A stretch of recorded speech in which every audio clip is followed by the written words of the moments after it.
السلام علیکم ورحمۃ اللہ وبرکاتہ نحمده ونصلی ونسلم علی رسوله الکریم اما بعد اعوذ باللہ من الشیطان الرجیم بسم اللہ الرحمن الرحیم۔ آج کا سوال بڑا اہم ہے اور موجودہ دور میں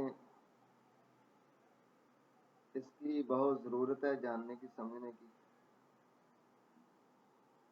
یہ سوال یہ ہے کہ قبضہ کے بغیر کسی شے کی فروخت ڈراپ شپنگ کا کیا حکم ہے؟ جناب، ہم نے بہت سے لوگوں کے نئے ویب سائٹ بنا رکھی ہے، یہ سوال ہے، جن پر نامور اور مقبول ترین کمپنیوں کی اشیاء کی تشہیر کرتے ہیں، جبکہ وہ اشیاء ہمارے قبضہ یا ملکیت میں نہیں ہوتی، اور جب کوئی خریدار ہمارا اشتہار دے کر ہم سے کسی مشتہر چیز کا مطالبہ کرتا ہے تو ہم اسے وہ چیز قابل اعتماد ہول سیلر سے نقد ادائیگی پر لے کر گاہک کو پہنچا دیتے ہیں۔ گاہک کو ارسال کرنے سے پہلے ہم خود اس چیز کی مکمل جانچ پڑتال کرتے ہیں تاکہ گاہک تک عین اشتہار کے مطابق چیز پہنچے۔ تمام مذکورہ بالا قواعد کی پابندی کی جاتی ہے اور گاہک کے پاس اس چیز کو رد کرنے کا اختیار محفوظ رہتا ہے، جیسا کہ شریعت مطہرہ کسی مال کو ملکیت میں لیے بغیر فروخت کرنے کی اجازت نہیں دیتی۔ ہمارا سوال یہ ہے کہ کیا ہمارا مذکورہ بالا کام بھی ناجائز ہے؟ کیا ایسی چیز کی تشہیر بھی حرام ہے جو اپنی ملکیت میں نہ ہو لیکن اپنی کسی قابل اعتماد واقف کار کی ملکیت میں ہو؟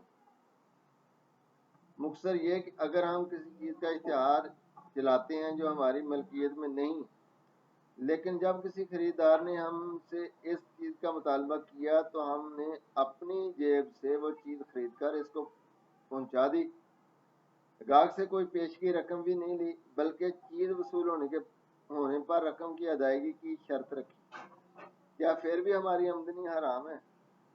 یہ ہے سوال۔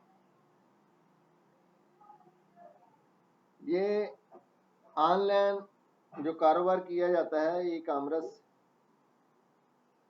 اس کے حوالے سے اس کا سوال ہے لڑکے کا۔ شریعت اسلامیہ میں عقود بیع اور مالی معاونت میں ایسے امور کو ناجائز قرار دیا ہے جن کی وجہ سے فریقین کے درمیان نزاع و مخاصمت، لڑائی جھگڑا، دھوکہ دہی یا باطل طریقے سے ایک دوسرے کے مال حاصل کرنے کا امکان پایا جاتا ہو۔ خرید و فروخت کے معاملات میں شریعت نے جن امور کو ملحوظ رکھنے کا حکم دیا ہے ان میں سے ایک قبضہ علی المبیع یعنی فروخت کردہ شے کی قبضہ کا معاملہ ہے۔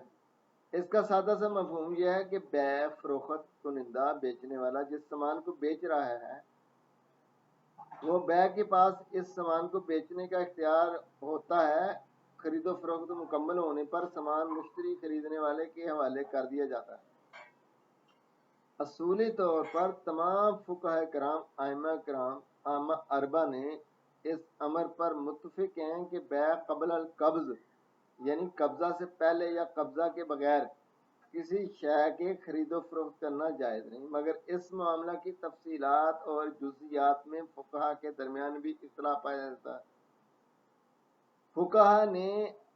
فقہاء احناف نے نزدیک قبضہ کا مفہوم یہ ہے کہ کبھی بیچا جانے والا سامان، مبیع یعنی بیچا جانے والا سامان پر مشتری خریدار کو اس طرح اختیار سونپ دیا جائے کہ مشتری کو قبضہ کرنے، استعمال کرنے اور اس سے فائدہ اٹھانے کی قدرت و اختیار حاصل ہو جائے، اور بیع کی طرف سے کوئی مانع حلال نہ رہے۔ مانع کوئی بھی چیز حائل نہ رہے، یہ حلال لفظ پڑا گیا ہے، خریدار کو حاصل ہونے والا یہ قبضہ کبھی تو حقیقی و حسی ہوتا ہے اور کبھی دوسرے معنی یعنی حکمی ہوتا ہے۔ مختلف چیزوں کا قبضہ اس کے حسب حال ہوتا ہے۔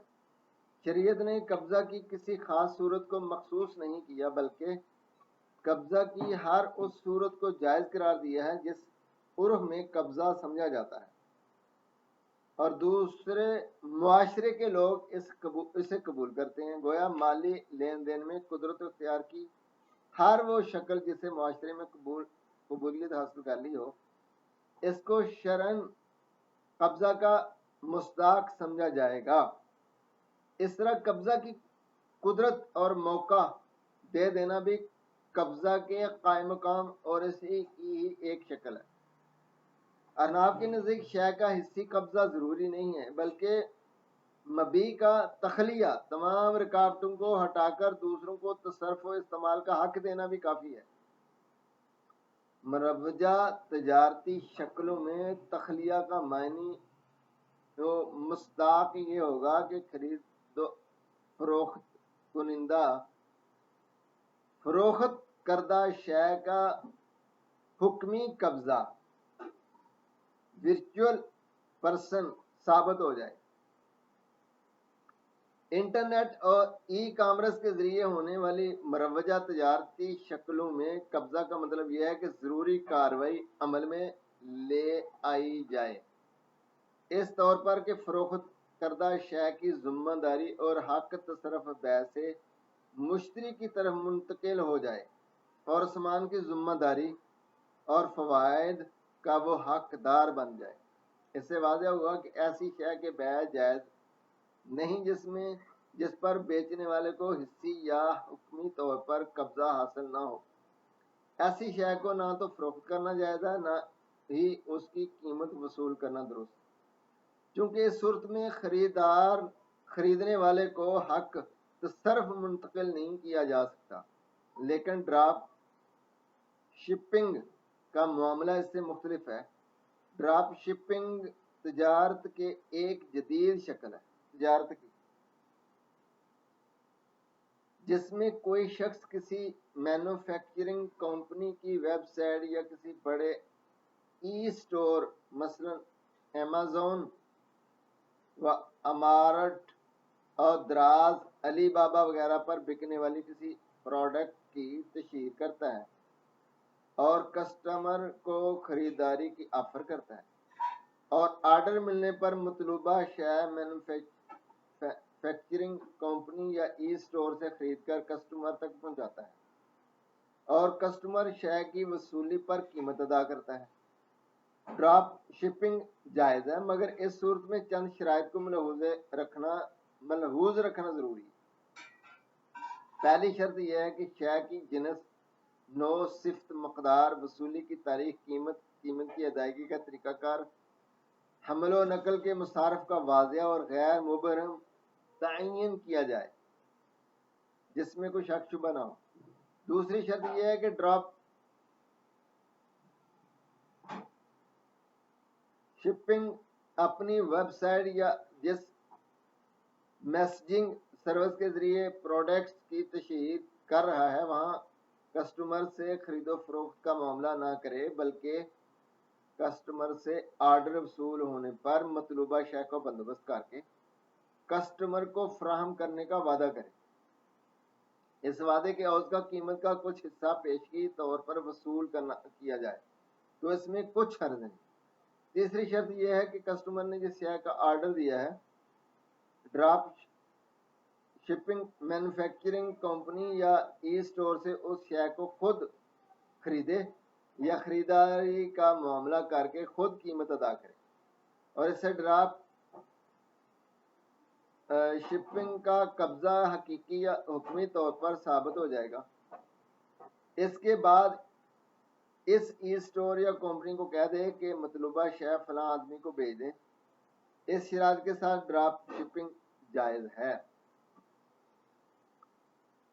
واللہ ورسولہ عالم بالصواب۔